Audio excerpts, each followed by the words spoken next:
Et bonjour à tous, c'est David Dawson, j'espère que vous allez bien. Aujourd'hui, un petit sujet apéro, puisque nous allons réaliser une planche d'apéritif personnalisée dans laquelle nous retrouvons différentes techniques comme la gravure ou encore la résine époxy. Et sans plus tarder, entrons dans le vif du sujet. Nous allons commencer par nous intéresser à notre brut, donc à notre plateau, dans lequel nous allons réaliser toutes nos stratégies d'usinage. Donc je vais commencer par créer une esquisse, un rectangle. Ici nous allons mettre 400 mm, et ici nous allons mettre 250 mm.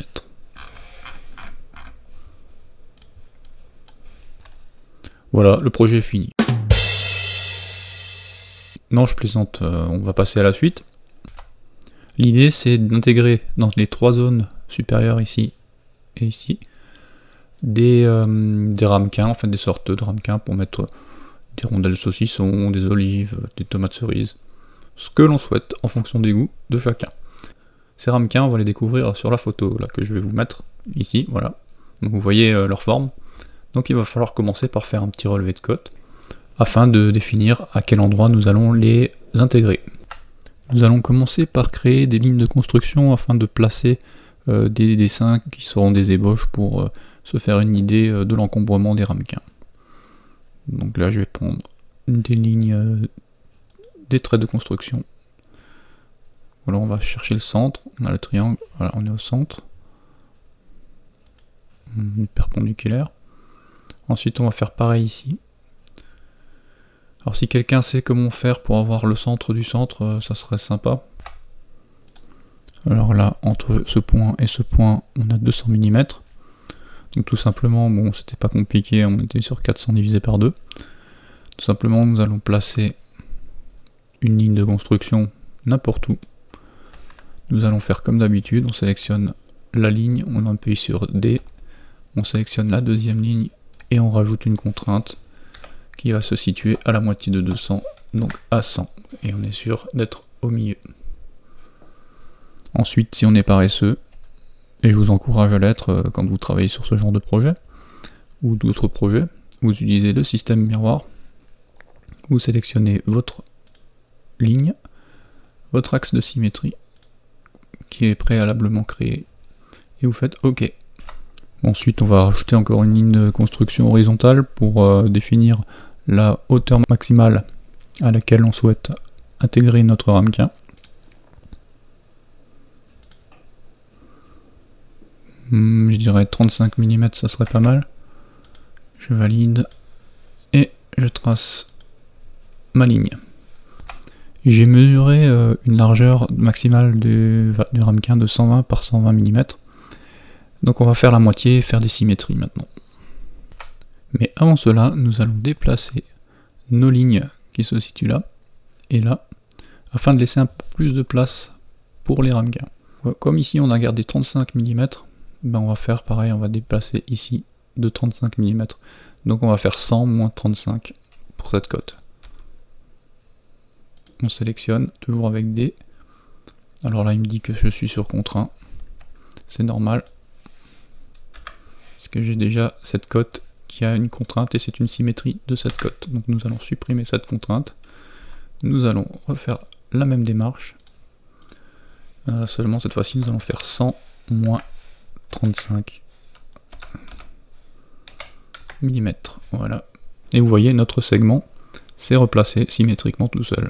On a gagné une opération. Maintenant je pourrais tracer des demi-rectangles avec des lignes. Ou alors comme ça, directement des rectangles, je vais enlever ce qui sera en trop. Donc toujours pareil, on avait dit qu'on mesurait 120 sur 120, donc 60 par 60. On va faire 60. Et de ce côté-là, 120, donc en fait j'ai pas besoin de faire la moitié. On valide. On n'a plus qu'à faire une symétrie de celui-ci par rapport à cet axe. Et là je me retrouve quand même bien au bord. C'est pas terrible. C'est pour ça que je fais cette simulation pour essayer d'estimer si j'ai bien choisi la dimension de mon brut. On va continuer de la même manière.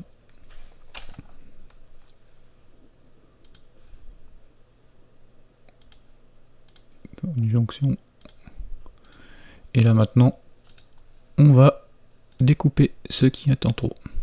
Donc on aperçoit la partie supérieure du ramequin. Donc en fait, quand je vous dis qu'on est un peu limite là au bord, c'est pas le cas puisque on est conique. Bon, ici on va être un peu plus petit.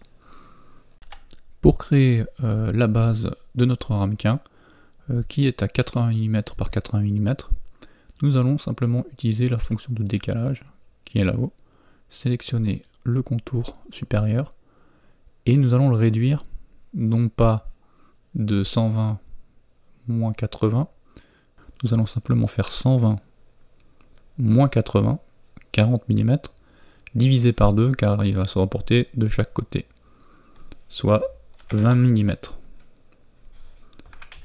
Moins 20 mm. Voilà, on valide. Et si je ne me suis pas trompé, on peut inspecter. Nous avons bien 80 mm. C'est la cote relevée précédemment. Maintenant, nous allons pouvoir supprimer tout ce qui est contour supérieur, puisqu'en fait c'était juste destiné à la construction, on n'en a pas besoin. Donc moi ce que je peux faire, c'est ajuster comme ça, avec les ciseaux, et on coupe tout ce qu'on n'a pas envie. Voilà. Et maintenant, on peut faire une symétrie miroir de cette partie-là ici. On sélectionne toutes les arêtes que l'on souhaite copier. On fait un axe de symétrie. On sélectionne l'axe de symétrie et on valide. Il ne nous reste plus qu'à reproduire la forme du ramequin au centre. Pour cela, nous allons faire une symétrie miroir de cette partie-là ici, mais nous n'avons pas l'axe de symétrie. Donc nous allons simplement construire un axe de symétrie qui va se retrouver quelque part ici. La cote entre ici et ici est de 135. Nous allons donc faire une sélection de cette partie-là et de cette partie-là et faire 135 divisé par 2. On a donc notre axe de symétrie. Maintenant, pareil qu'à tout à l'heure, on sélectionne les arêtes que l'on souhaite copier par rapport à l'axe de symétrie et on valide.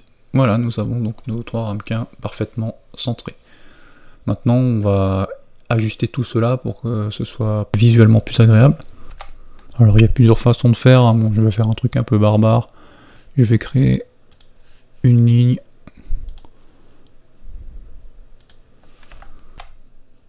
Je vais d'abord contraindre cette cote-là pour qu'il n'y ait pas de déformation. Et ensuite, je vais faire une contrainte de cette ligne par rapport à celle-là à 35 mm. Et donc, tous nos ramequins remontent. C'est ce qu'on voulait. Maintenant, la partie qui est supérieure là, on va la supprimer.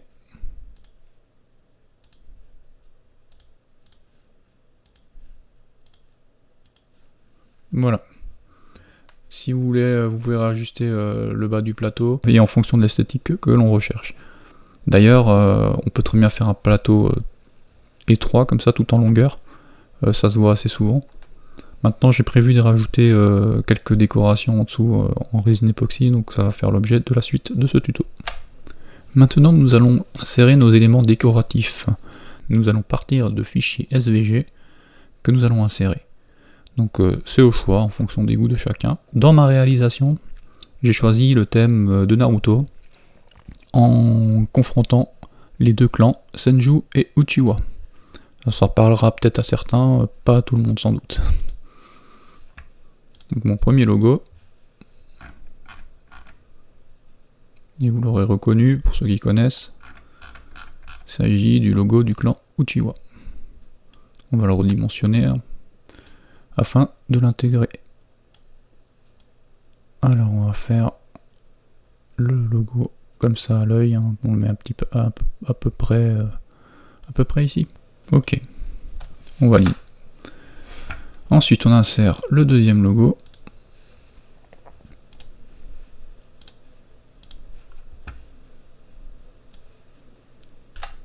Donc j'ai un petit peu réorienté, redimensionné de manière à centrer les logos. Je vais rajouter un versus en texte entre les deux. Donc après vous choisissez votre police de caractère, la taille, vos dispositions. Et voilà, plus qu'à disposer votre versus. Toujours pareil, vous le faites à peu près au jugé comme vous le souhaitez. Et on valide le tout, terminer l'esquisse. Donc notre plateau il fait 28 mm d'épaisseur. Donc on va commencer par tout sélectionner. Et on va faire moins extrusion, moins 28 mm, de manière à garder l'esquisse sur la surface. On fait apparaître à nouveau l'esquisse. Et là on n'a plus qu'à définir les profondeurs pour nos différents usinages. Nous allons défoncer les parties ramequin de 20 mm. Donc on les sélectionne toutes en maintenant la touche CTRL et on fait extrusion moins 20 mm. Pour la partie supérieure, donc nous allons remodifier cette esquisse. Donc là j'ai mesuré qu'à 20 mm de profondeur, avec l'angle qu'on a, on est à 91,7 mm pour la partie supérieure. Donc je m'explique. Nous allons prendre de nouveau l'outil de décalage. On sait que nous avons une partie inférieure qui fait 80 mm. On a une différence de 11,7 mm que nous allons diviser par 2. 11,7 divisé par 2. Et on valide. Ensuite, on fait terminer l'esquisse. Donc on voit bien une partie supérieure ici et une partie inférieure en dessous. Nous allons simplement sélectionner le fond et faire esquisse ligne. Et nous allons dessiner un carré qui a la même taille que la défonce précédente. Nous avons maintenant nos deux esquisses. Esquisse 1, esquisse 2. Nous allons modifier encore une fois cette esquisse afin cette fois-ci de supprimer cette partie-là qui ne va plus nous servir et qui va nous poser problème pour notre lissage. Si je choisis de faire un lissage et que je veux sélectionner cette esquisse, s'il y a le cadre encore, ben il va me sélectionner les deux, ça n'ira pas. On va choisir l'esquisse donc qui se trouve au fond là. Mais j'arrive pas à la sélectionner. Donc pour ça je vais masquer le corps. Je la sélectionne. Je peux remettre le corps. Ensuite on peut faire apparaître l'esquisse supérieure.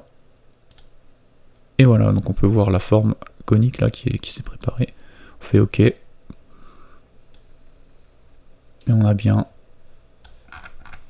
quelque chose de conique. Légèrement conique, hein, mais c'est ce qu'on voulait.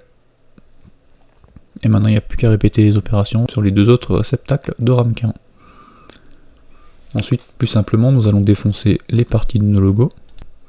Et là nous allons choisir d'aller assez bas, de manière à ensuite faire une opération de surfaçage pour enlever la matière restante et faire apparaître la résine époxy. On se retrouve après le défonçage de toutes les formes que je souhaitais réaliser. Donc pour tout ce qui est gros, là ça va pas être un problème, mais là la partie logo Senju, à mon avis, si on inspecte un petit peu, rien que sur les parties larges, on est à combien? On est à 3, ouais, on est déjà avec la fraise de 4, ça passe pas. Ma fraise la plus petite c'est une 2,4. Tout compte fait, après réflexion, je pense que la partie logo Senju, on va faire un gravé en creux. Ce sera plus simple et de toute façon on n'aura pas besoin de profondeur comme ça. On continue, donc on va dans conception, fabrication. Là il va falloir qu'on établisse toutes nos stratégies d'usinage. Tout d'abord, nous allons commencer par la stratégie d'usinage pour défoncer la partie ramequin. Pour cela, nous allons sélectionner une stratégie d'usinage 3D. Nous allons commencer par un évidement adaptatif. Si le résultat de la simulation est concluant, nous partirons là-dessus. Donc on va commencer par sélectionner un outil. On va dans notre bibliothèque de fraises, notre librairie et on sélectionne une fraise hélicoïdale de 4 mm. Ensuite, on va sélectionner la géométrie. Donc là, je sélectionne le fond. Enfin, les fonds. Ensuite, au niveau des passes, toujours pareil, on va pas faire une profondeur de passe de 9 mm, mais 3 mm. Ça sera amplement suffisant. Et on laisse la génération s'opérer. Je vous retrouve tout de suite quand c'est fait. Alors on se retrouve après la génération des passes d'usinage dans la simulation. Donc petit correctif par rapport à ce que j'ai fait tout à l'heure.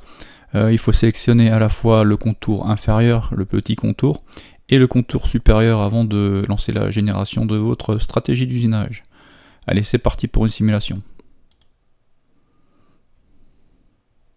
On va accélérer un petit peu. Tout a l'air de se passer comme il faut. Donc tous les petits traits rouges que vous pouvez voir en bas dans la barre, hein, ce sont des collisions du fait que la fraise descend dans le brut pour usiner. Alors pourquoi j'ai choisi un usinage 3D? C'est parce qu'on n'a pas la même cote en bas qu'en haut, donc sinon on va travailler uniquement en vertical sur l'axe Z, ce qui sera le cas pour les logos Uchiwa et sur le logo VS, où là je n'ai pas besoin de faire un usinage adaptatif 3D, mais 2D suffira. Et pour le logo Senju, on va faire une opération de gravage en creux. Allez, on attaque les stratégies des logos. Donc pour cela, nous allons dans 2D, usinage adaptatif 2D. On sélectionne toujours notre fraise dans notre bibliothèque. Pareil, je vais utiliser une fraise de 4 mm hélicoïdale. Ensuite, je vais dans la géométrie, je sélectionne le fond. Enfin, les fonds. Donc je suis curieux de voir ce que ça va donner sur les petites parties là, ça risque d'être rigolo. Hein. Alors on fait un point sur les vitesses, donc là je suis réglé à 24 000 tours minute pour la vitesse de rotation de la broche. Et l'avance de coupe est à 2385 mm minute, soit quasiment le maximum que ma machine peut atteindre. Alors j'ai fait ce test la dernière fois sur l'usinage de l'île de la Réunion. On avait quand même de beaux copeaux, donc pour moi c'est juste parfait. Donc on va laisser ça comme ça. Voilà, ça génère les passes. Donc là, vous voyez, ça va quand même beaucoup plus vite quand on est dans ce type de stratégie d'usinage. On va faire une simulation. Alors vous voyez là, la fraise descend jusqu'au fond avant de faire des spirales pour tout enlever. Sauf que là, moi j'avais quand même paramétré dans le profil de ma fraise une longueur de dent de 14 mm. Et je vois que Fusion il s'assoit complètement dessus puisqu'il me propose de le faire quand même. Si elle descend de 20 mm dans le brut, il manque 6 mm. Elle ne va pas pouvoir usiner sur 20 mm de profondeur, hein, il n'y a que 14 mm dedans. Donc ce qu'on va faire, c'est qu'on va modifier les paramètres d'usinage. On va dans Passe, et là on sélectionne profondeur multiple. Donc pareil, on a 9,875 mm, c'est un peu beaucoup pour une fraise de 4 mm. Je vais mettre des passes maximales de profondeur de 3 mm. On pourrait même peut-être mettre 4 mm. On a le temps, donc on va laisser pour pas trop charger notre fraise. On fait OK. Et on va refaire une simulation.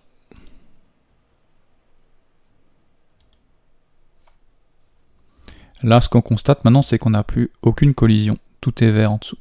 Donc on va valider. Et on regarde ce qui se passe. On enlève bien 3 mm par passe. Et on poursuit comme ça jusqu'au fond. Voilà, pour moi c'est parfait. Nous allons maintenant nous occuper de notre dernier logo, donc le logo Senju ici. Alors pour cela, nous allons retourner dans la conception. Donc là on avait, si vous vous souvenez, moi je me souviens plus, on avait une profondeur de 24 mm.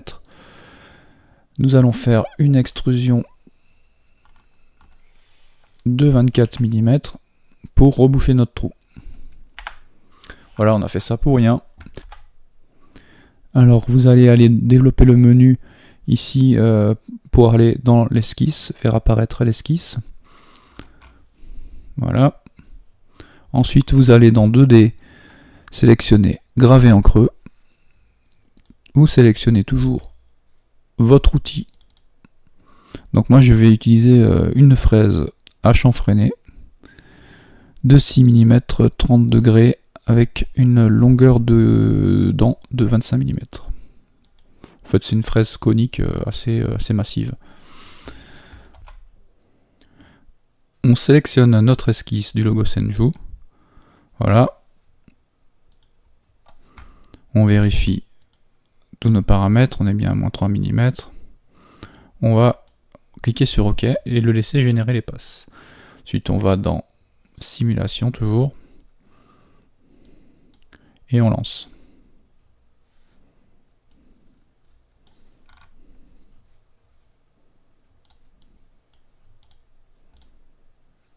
On va accélérer un petit peu, on va regarder s'il passe bien partout. Ça peut arriver que toutes les passes ne soient pas couvertes.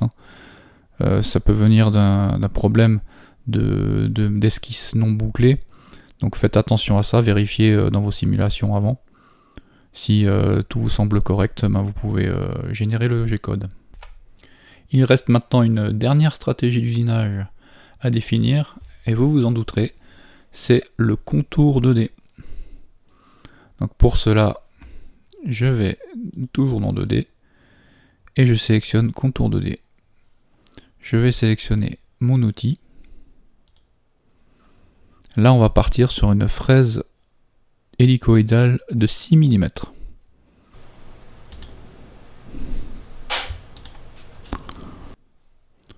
On sélectionne profondeur multiple.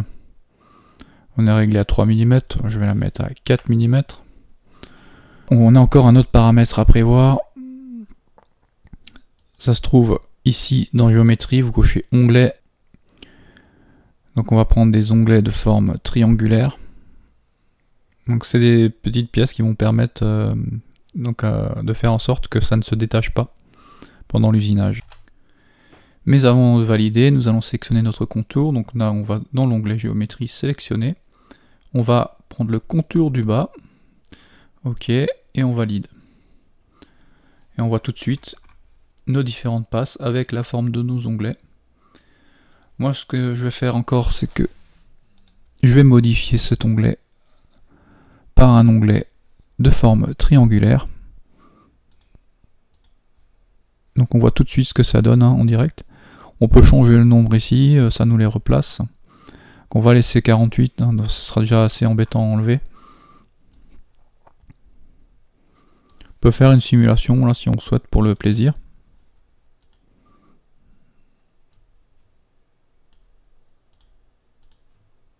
Voilà.